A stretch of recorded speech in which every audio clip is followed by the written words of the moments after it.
अस्सलाम वालेकुम स्टूडेंट्स, कैसे हैं आप लोग। उम्मीद है खैरियत से होंगे। तो लास्ट टाइम हम पढ़ रहे थे कोरिलेशन के मतलब कोरिलेशन कोफिशिएंट क्या होता है, उसकी डेफिनेशन हमने पढ़ी थी। आज हम कोरिलेशन के कुछ फार्मूलाज पढ़ लेते हैं ताकि हम न्यूमेरिकल को सॉल्व करने के लिए हमारे लिए थोड़ा आसानी पैदा हो।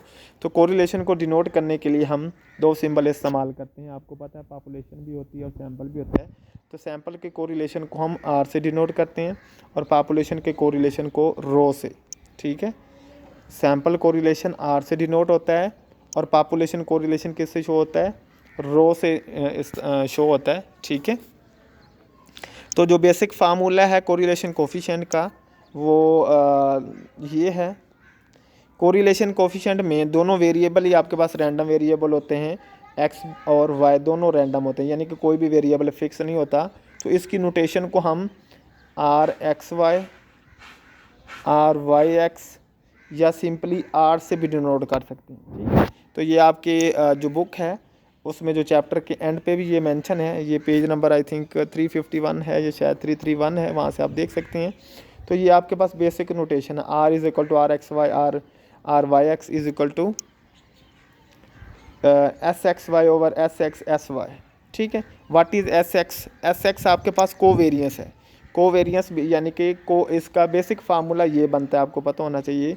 Covariance between X Y divided by variance of X and variance of Y under root. ये बेसिक फार्मूला है, आपको ये भी पता होना चाहिए। Covariance of X Y variance of X into variance of Y. या फिर हम इसको ऐसे भी लिख सकते हैं, R is equal to covariance of X Y. Covariance हमेशा आपके पास दो चीज़ों के दरमियान होता है। ठीक है, डिवाइज़र में आ जाएगा standard deviation of X into standard deviation of Y. ठीक है, ये दो आपके पास आ सकते हैं, वेरिएंस भी आ सकता है और स्टैंडर्ड डेविएशन भी आ सकता है। तो आपके पास जो सिंबॉलिकली आपके पास स्टैंडर्ड डेविएशन कोवेरियंस जो होता है ऊपर वाला, उसको हम एस एक्स वाई से डिनोट करते हैं। ये स्टैंडर्ड डेविएशन ऑफ एक्स है, ये स्टैंडर्ड डेविएशन ऑफ वाई है।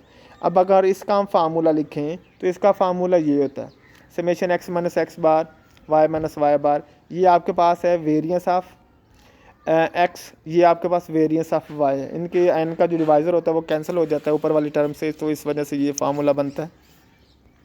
उसके बाद ऊपर वाले फार्मूले को अगर हम ओपन करें तो ये वाला फार्मूला बनता है। ठीक है, क्योंकि वैसे तो इनकी डेरिवेशन भी है, प्रूफ भी है, बट आप लोगों को डेरिवेशन और प्रूफ की तरफ जाने की ज़रूरत नहीं है, आपको जस्ट फार्मूला आना चाहिए। ठीक है, आप उसको डायरेक्टली याद कर सकते हैं। अगर हम इस फार्मूले को मॉडिफाइड करें, एन से मल्टीप्लाई करें तो ये फार्मूला बनता है। ये फार्मूला मोस्ट यूज्ड फार्मूला है, ज़्यादा तादाद में ये फार्मूला इस्तेमाल होता है। ज़्यादा जो कैलकुलेशन है ये थोड़ा इजी फार्म है, इसकी कैलकुलेशन थोड़ी इजी होती है।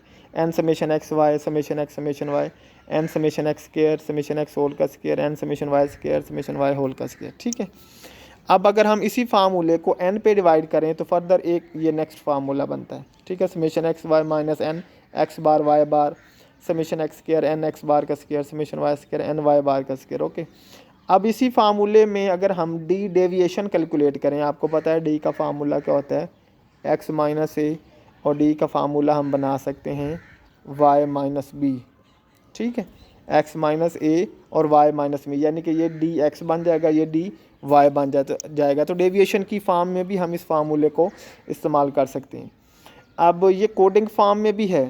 ठीक है, ये दोनों फार्मूले ऐसे हैं जो स्पेशल फॉर्म में इस्तेमाल किए जाते हैं, मोस्टली इस्तेमाल नहीं होते। जो जनरली फार्मूला इसका है वो ये वाला है। ठीक है, ये दोनों ये फार्मूले तब इस्तेमाल होते हैं जब आपके पास डेविएशन की फॉर्म में डाटा हो या डाटा बहुत ज़्यादा लेंथी हो और बड़ी वैल्यूज़ हों, तो तब आप डेविएशन का फार्मूला लगा के इसको इस्तेमाल कर सकते हैं। ओके, तो इसी फार्मूले की मॉडिफाइड फॉर्म एक ये भी है।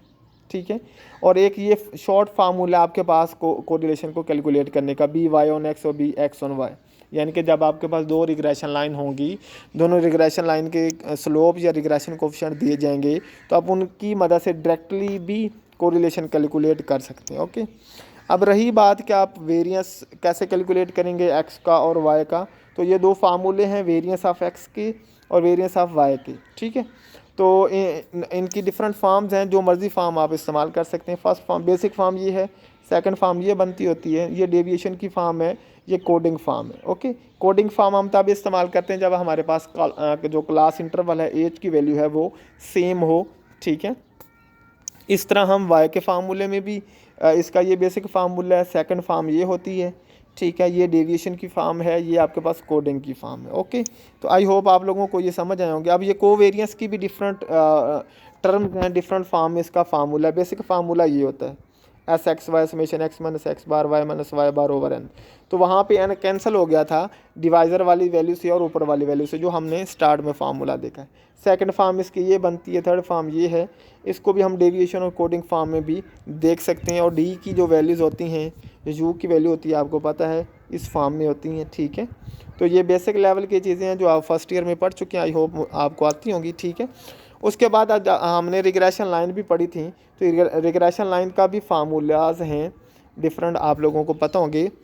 आपको पता है जब दो वेरिएबल होते हैं तो दो रिग्रेशन लाइन बनती है, एक regression line Y on X बनती है, एक regression line X on Y बनती है।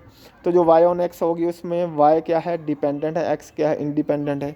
जो एक्स ऑन वाई होगी उसमें एक्स इंडिपेंडेंट है, वाई क्या है, डिपेंडेंट है। तो ये आपके पास फॉर्म बनेगी रिग्रेशन लाइंस की, हम इस फॉर्म में लिख दें या फिर इस फॉर्म में लिख दें। ये सबस्क्रिप्ट फॉर्म है, ये विदाउट सबस्क्रिप्ट है। इस तरह इसमें सी डी लिख सकते हैं। अगर हम सबस्क्रिप्ट लिखेंगे तो फिर उसमें एक्स वाई भी, बट वो सबस्क्रिप्ट में लिखेंगे तो वो इजी रहेगा। उसके बाद आपके पास ये स्लोप का फार्मूला है, दोनों स्लोप के फार्मूले हैं। ये स्लोप है वाई ऑन एक्स का, ये एक्स ऑन वाई का। तो इसका फार्मूला कोरिलेशन की तरह ही है, ऊपर आप कोवेरियंस लिखते होते हैं, नीचे सिर्फ आपके पास वेरियंस आता होता है इंडिपेंडेंट वेरिएबल का। तो अगर हम इसको ओपन करेंगे तो ये फॉर्म बनती है समेशन एक्स माइनस एक्स बार समेशन वाई माइनस वाई बार। ओके, अगर हम इस फार्मूले को फर्दर ओपन करें तो ये टर्म बनती है, फिर ये टर्म बनती है, ये फिर डेविएशन में आ जाता है। ठीक है, अगर हम इसको फर्दर मॉडिफाइड करें तो ये टर्म भी बनती है, ये भी बनती है, ये टर्म भी इस्तेमाल होती है। ठीक है, ये टर्म्स तब इस्तेमाल होती है, ये लास्ट वाली, जब आपके पास दूसरा समराइज डाटा दिया जाए, मसलन S X S Y R दिया जाए, तो आप यहाँ से भी कैलकुलेट कर सकते हैं। उसके बाद ये आपके पास है नेक्स्ट स्लोप का, सॉरी इंटरसेप्ट का फार्मूला। इंटरसेप्ट का छोटा सा फार्मूला है, दो फार्मूले हैं। एक इसको हम ए से डिनोट करते हैं, Y minus B x bar Y यानी वही नोटेशन में है, सिर्फ ये सबस्क्रिप्ट के बगैर है। ठीक है, ये सब स्क्रिप्ट के साथ है, तो दोनों में से जो मर्ज़ी आप यूज़ कर सकते हैं, इसमें कोई इशू नहीं। इस तरह आप इधर दूसरी जो रिग्रेशन लाइन होगी वहाँ पे भी इस्तेमाल कर सकते हैं। ये आपके पास regression line X on Y का दूसरा इंटरसेप्ट है, ये भी आपके पास एक्स ऑन वाई का इंटरसेप्ट है। इस फॉर्म में लिख दें या फिर इस फॉर्म में लिख दें। ठीक है, तो ये आपके पास दोनों लाइंस के फार्मूलाज हैं, ताकि हम जब न्यूमेरिकल करें तो आपके लिए आसानी पैदा हो। आपको ये फार्मूलाज आने चाहिए। ठीक है, इनको अच्छी तरह तैयार कर लें और याद कर लें। इस चैप्टर का एक न्यूमेरिकल ज़रूर पेपर में आता होता है। ठीक है, जो आपके लिए इंपॉर्टेंट है, आप इसको ज़रूर याद करें।